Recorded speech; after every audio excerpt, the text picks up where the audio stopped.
दोस्तों, इंसान अपने सुख दुख के लिए काफी हद तक खुद भी जिम्मेदार होता है।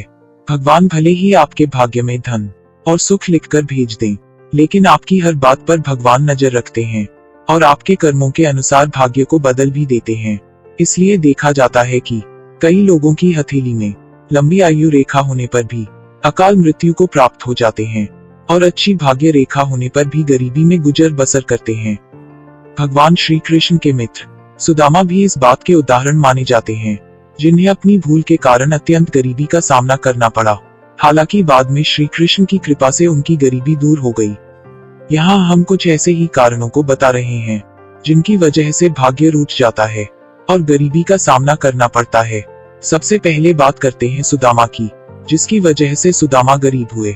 एक बार सुदामा ने लालच में आकर गुरु माता के द्वारा दिया गया भोजन अकेले ही खा लिया, जबकि उसमें श्री कृष्ण का भी हिस्सा था। दूसरे का हिस्सा खा लेने की वजह से सुदामा को गरीबी का सामना करना पड़ा। यहाँ यह भी ध्यान रखें कि गीता में कहा गया है, जो भगवान को भोग लगाए बिना भोजन करते हैं वह चोरी का अन्न खाने के समान भूल करते हैं। इसकी सजा लोक और परलोक दोनों जगह भोगनी पड़ती है, इसलिए दूसरे का हक नहीं छीनना चाहिए। महाभारत के अनुशासन पर्व में कहा गया है, दानेन भोगी भवति, यानी उदारता से भोग प्राप्त होता है। भूखा और गरीब आदमी घर के द्वार पर भोजन मांगने आए और उसे दुत्कार करके भगा देना महापाप माना गया है। ऐसे व्यक्ति के धन में बरकत नहीं होती है और लक्ष्मी इनसे रूठ कर चली जाती है। श्रिय एता स्त्रियों नाम सत्कार्या भूतिमिच्छता पालिता निगृहीताश्च श्री भवती भारत, यानी स्त्रियां ही श्री अर्थात लक्ष्मी हैं। ऐश्वर्य चाहने वाले को इनका आदर करना चाहिए। जो पुरुष अपनी पत्नी के साथ बुरा व्यवहार करते हैं, उनके साथ कटु वचन बोलते हैं और मारपीट करते हैं, उन घरों में अधिक समय तक लक्ष्मी नहीं रहती हैं। पुराणों में लिखा है कि जहाँ गृह लक्ष्मी यानी घर की स्त्री का अनादर होता है, वहाँ अधिक समय तक देवी लक्ष्मी नहीं रहती हैं, यानी वहाँ गरीबी आते देर नहीं लगती है। मदिरा और जुआ को सर्वनाश का कारण माना गया है। इसका उदाहरण महाभारत में प्रत्यक्ष दिखाया गया है।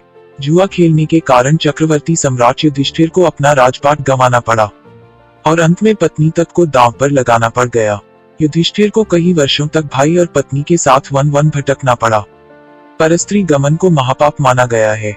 बाली से लेकर रावण तक और रामायण से लेकर महाभारत तक इसके अनेक उदाहरण मिलते हैं, जिनमें परस्त्री पर कुदृष्टि डालने के कारण धन संपन्न व्यक्ति भी दरिद्र हो गए। अहिल्या पर कुदृष्टि डालने के कारण देवताओं के राजा इंद्र को भी अपना राजपाट गंवाकर सामान्य मनुष्य की तरह भटकना पड़ा था। इसलिए शास्त्र कहता है कि ये 5 ऐसे महापाप हैं जो लोक परलोक और अगले कई जन्मों तक मनुष्य को दरिद्र बना देते हैं, इसलिए इनसे बचना चाहिए।